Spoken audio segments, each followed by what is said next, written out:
ये भी रखते हैं, कुछ खिलाएंगे आपको। कॉइन मत दीजिएगा, कॉइन अपने पास रखिएगा, ठीक है। अलमीरा में तो ऐसा घूम के लगाइए सिंदूर।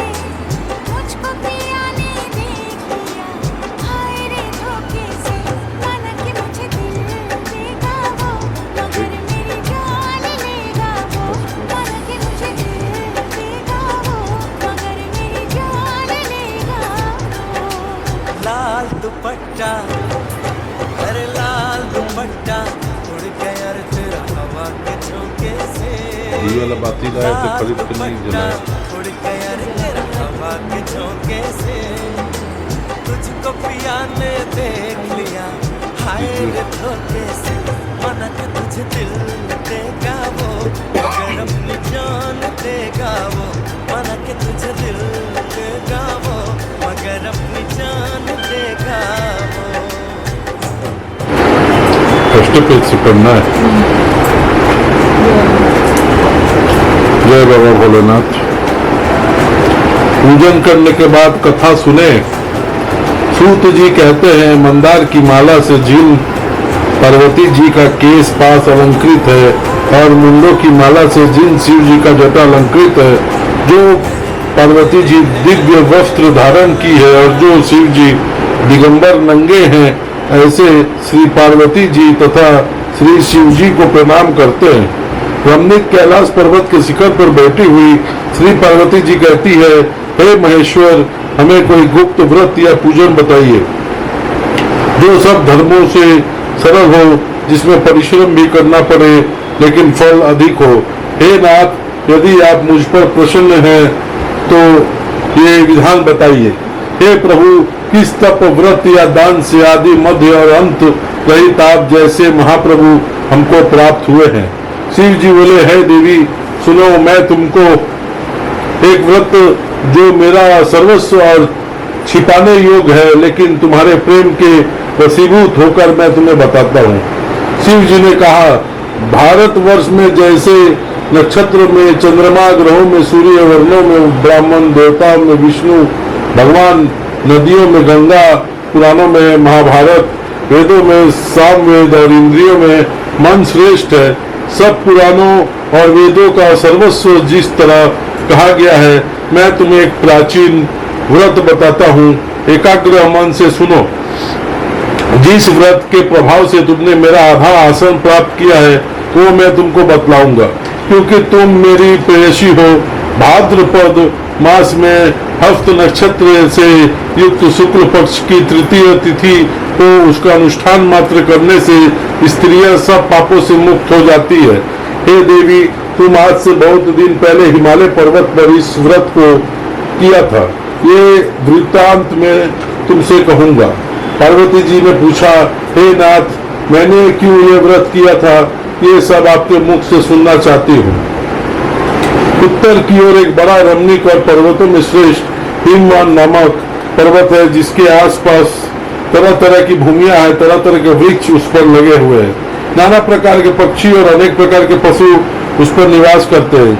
वहां पहुंचकर गंधर्वों के साथ बहुत से देवता, सिद्ध, चारण, पक्षीगण सर्वदा प्रसन्न मन से विचरते हैं। वहां पहुंचकर गंधर्व गाते हैं, अप्सराएं नाचती हैं। उस पर्वतराज के कितने ही शिखर ऐसे हैं जिनमें स्फटिक, रत्न और वेद्युमणि आदि की खाने भरी हुई है। ये पर्वत ऊंचा तो इतना अधिक है कि मित्र के घर की तरह समझकर आकाश की स्पर्श किए रहता है। उसके समस्त शिखर सदैव हिम बर्फ से आच्छित रहता है और गड्ढा जल की ध्वनि, गंगा जल की ध्वनि से सदा सुनाई देती है। हे पार्वती, तुमने बाल्यकाल में उसी पर्वत पर तपस्या की थी। 12 वर्षों तक तुमने उल्टी टंकर केवल धुआं पीकर रही। 64 वर्षों तक सूखे पत्ते खाकर रही। माघ मास में तुम जल में बैठी रहती थी और वैशाख की दोपहरिया में पंचगड़ी तापती थी। श्रावण महीने में जल बरसता था तो तुम भूखी प्यासी रहकर मैदान में बैठती थी। तुम्हारे पिता इस तरह के कष्ट सहन को देखकर बड़ी दुखी हुए। वे चिंता में पड़ गए कि अपनी कन्या को किसे दूं। उसी समय नारद जी वहां आके पहुंचे। मुनि श्रेष्ठ नारद जी उस समय तुम्हें देखने गए थे। नारद जी को देखकर गिरि ने अर्ध पाद आसन आदि देकर उनकी पूजा की और कहा, हे स्वामी, आप किस लिए आए हैं? मेरा अहोभाग्य है, आपका आगमन मेरे लिए अच्छा है। नारद जी ने कहा, हे पर्वतराज, सुनो, मैं भगवान विष्णु का भेजा हुआ आपके पास आया हूँ। आपको चाहिए कि योग कन्या रत्न किसी योग को कर दे। भगवान विष्णु के समान योग वर ब्रह्मा, इंद्र, शिव, इनमें से कोई नहीं है। इसलिए मैं यही कहूंगा कि आप अपनी कन्या भगवान विष्णु को ही दे।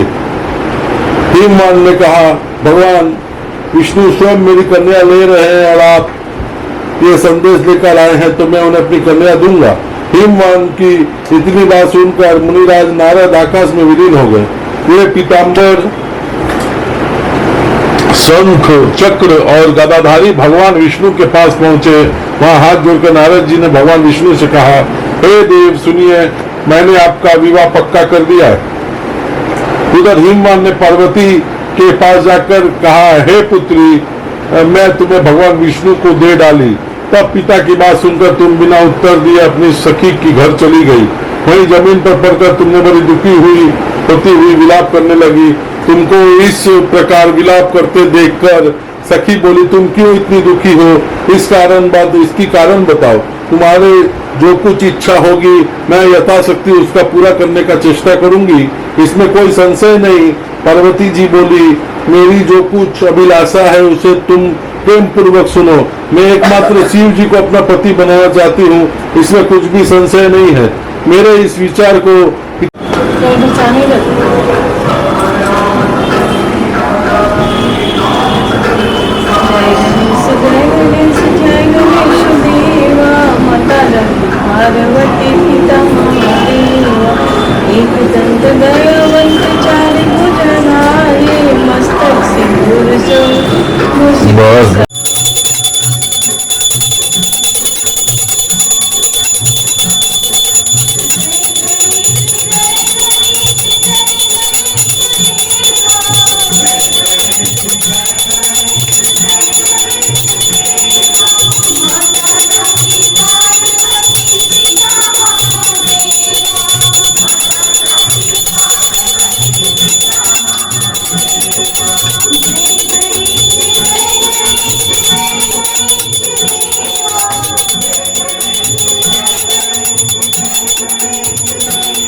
अभी नहीं, अभी वीडियो बना रहे। हटो हटो, अभी नहीं, वीडियो बना रहे। हटो।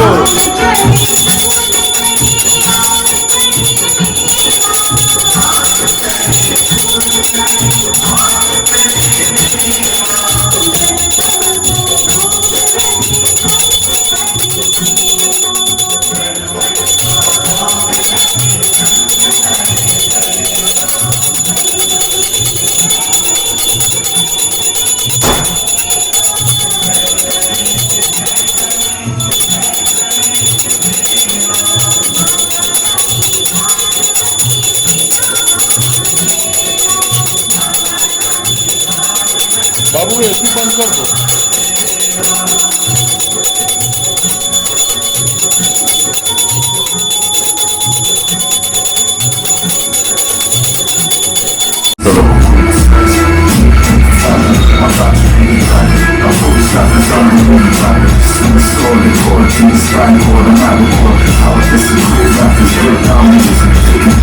बाबा उसमें वो आ रहा था ना,